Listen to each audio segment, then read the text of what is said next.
नमस्कार, cooking चप्स and मोरमध्ये मी कविता आपले खूप स्वागत करत आहे. आज मी छान अशी झटपट बनणारी कांदा टोमॅटोची भाजी किंवा चटणी बनवणार आहे. अगदी झटपट आणि खूप छान चविष्ट लागते. यासाठी मी 4 असे मोठे लाल भडक टोमॅटो घ्यायचे आणि त्याचा वरचा भाग काढून त्याला बारीक बारीक कापून घ्यायचं. ही चटणी तुम्ही गरम गरम भाताबरोबर तर खूपच छान लागते. पराठ्यांबरोबरही मस्त लागते. तुम्ही बाहेर प्रवासात सुद्धा घेऊन जाऊ शकता. एक दोन दिवस व्यवस्थित राहते चांगली. आणि या एवढ्या छोट्या आकाराचा मी कांदा घेतला, एक म्हणजे मीडियम साईजचा, 5-6 कढीपत्त्याची पाने आणि 10-12 छोट्या छोट्या आहेत लसणाच्या पाकळ्या, म्हणून मी 10-12 घेतल्या आहेत. मोठे असेल तर तुम्ही 2-3 घेऊ शकता आणि अशी बारीक त्यांना असं ठेचून घ्यायचे. आता हे सर्व आपण व्यवस्थित ठेचून वगैरे घेतलं की तेल घ्यायचं भांड्यामध्ये आणि तेल थोडंसं जास्त घ्यायचं. अर्धा चमचे मोहरी घालायची फोडणीला आणि अर्धा चमचे मेथीचे दाणे घालायचे. मेथीचे दाणे घातल्याने आपली ही भाजी खूप छान अशी चविष्ट खमंग लागते. तुम्ही एकदा नक्की बनवून पहा.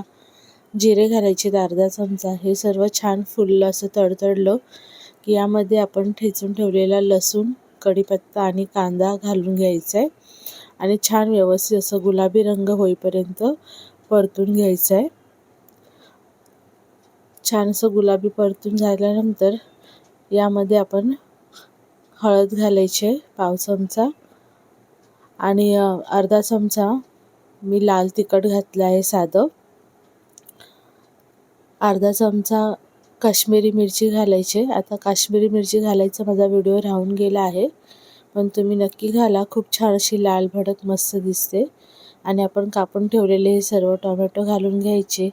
छान मिक्स करून घ्यायचं व्यवस्थित आणि झाकून तिला 5 मिनटं बारीक गॅसवर शिजवून द्यायचे.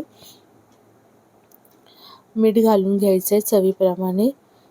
आणि ही आपली टोमॅटोची भाजी किंवा चटणी खूप कमी बनते, त्यामुळे मीठ थोडं कमीच घाला. तर 5 मिनटानंतर झाकून ठेवल्यानंतर असं तिला पाणी छान सुटतं. तिला आपण टोमॅटोला पूर्ण असं नरम करून घ्यायचं आहे. त्याचा गाळ झाला पाहिजे टोमॅटोचा. त्यामुळे आपण असं पलीकडे तिला असं दाबून घ्यायचं किंवा तुमच्याकडे स्मॅशर असेल तर त्याने स्मॅशरने सुद्धा तुम्ही स्मॅश करू शकता. अर्धा चमचा धने पावडर घालायचे आणि 1/2 चमचा गरम मसाला घालायचा. हे सर्व छान असं मिक्स करून घ्यायचं आणि पूर्ण ह्याचं पाणी आटेपर्यंत थोडं तेल याला सुटलं पाहिजे. तेल सुटेपर्यंत परतून घ्यायचे व्यवस्थित. रेसिपी तुम्हाला आवडत असेल तर माझ्या चॅनलला लाईक, शेअर आणि सबस्क्राईब करा. आता कोथिंबीर घालून सर्व करा. तयार आहे आपली टोमॅटोची भाजी. रेसिपी पाहिल्याबद्दल धन्यवाद.